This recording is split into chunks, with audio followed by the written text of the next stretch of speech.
Bismillahirrahmanirrahim. Pernyataan sikap terhadap keputusan pemerintah Jokowi menaikkan harga BBM yang berpotensi besar semakin menyengsarakan rakyat. Dengan alasan subsidi membebani APBN, akhirnya Presiden Jokowi bersama Menteri ESDM Arifin Tasrif secara sah mengumumkan berlakunya harga baru BBM pada Sabtu tanggal 3 September 2022 per pukul 14.30 waktu Indonesia Barat. Harga Pertalite yang sebelumnya Rp7.650 menjadi Rp10.000. Solar dari Rp5.150 menjadi Rp6.800. Dan Pertamax dari Rp12.500 menjadi Rp14.500. Ini tentu akan sangat berdampak bagi semua lapisan masyarakat, karena setiap kenaikan harga BBM ini pasti akan ikut mendongkrak naiknya harga kebutuhan pokok sehari-hari. Selain itu juga, para ahli memprediksi kenaikan harga BBM ini akan menyebabkan inflasi 6 hingga 8%. UMKM pun akan ikut terdampak dan berisiko bangkrut. Gelombang PHK akan menerjang dan pada akhirnya akan menambah jumlah pengangguran yang akan semakin meroket dari yang saat ini sudah mencapai 12.157.862 orang atau sekitar 5,83% dari penduduk usia kerja. Oleh karena itu, maka kami Badan Koordinasi Lembaga Dakwah Kampus BKLDK Nasional yang merupakan bagian dari rakyat Indonesia menyatakan sikap yang pertama, menolak keras kenaikan harga BBM jenis Pertalite, Solar, dan Pertamax karena akan semakin menambah derita rakyat yang saat ini masih proses memulihkan perekonomiannya akibat hantaman COVID-19 2 tahun terakhir. Bahwa istilah subsidi telah mengaburkan kewajiban negara yang dipimpin oleh pemerintah sebagaimana amanat pasal 28I ayat 4 UUD 1945 berbunyi, perlindungan, pemajuan, dan pemenuhan hak asasi manusia adalah tanggung jawab negara, terutama pemerintah.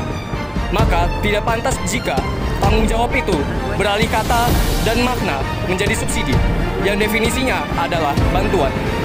Bukankah pemerintah berkewajiban untuk turut campur tangan di tengah-tengah kesulitan masyarakat kecil terhadap segala kebutuhan dasarnya, termasuk menyediakan BBM, listrik, kesehatan, pendidikan, dan lain sebagainya.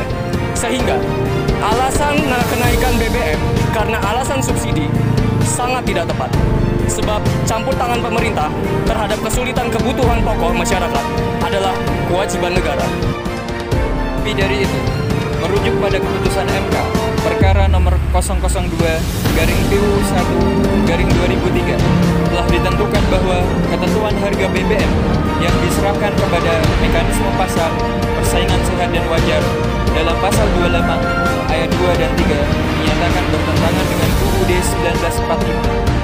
Mengikuti mekanisme pasar, selain bertentangan dengan Perpres nomor 191 tahun 2014, juga bertentangan dengan putusan MK yang menyatakan bahwa praktik penyerahan harga BBM kepada pasar tidak sesuai dengan UUD 1945. Karena itu kami mendesak kepada pemerintah untuk mencabut dan membatalkan keputusan kebijakan kenaikan harga BBM jenis Pertalite, Solar, dan Pertamax.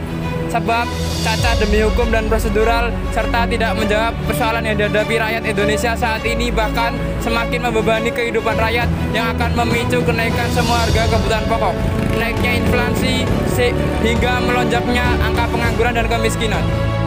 Menyerukan kepada semua pihak agar bersama-sama menolak penetapan kenaikan harga bahan bakar minyak yang sangat merugikan rakyat ini.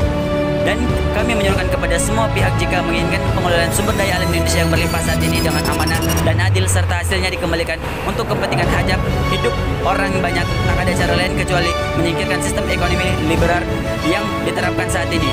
Sebagai penggantinya, terapan syariah Islam secara kafah. Dengan itu, niscaya umat manusia akan terlindungi dan terjaga hak kebutuhan pokoknya dan sumber daya alam Indonesia akan teroptimalkan sebagaimana mestinya, serta memperoleh keberkahan dari Allah Subhanahu wa Ta'ala. Semoga Allah memudahkan kita untuk melaksanakan setiap kewajiban yang telah Allah tetapkan dengan segera menegakkan sistem kehidupan Islam yang menjaga kita dari kemaksiatan dan kehancuran. Assalamualaikum warahmatullahi wabarakatuh. Yogyakarta, 5 September 2022, Badan Koordinasi Lembaga Dakwah Kampus Daerah Istimewa Yogyakarta.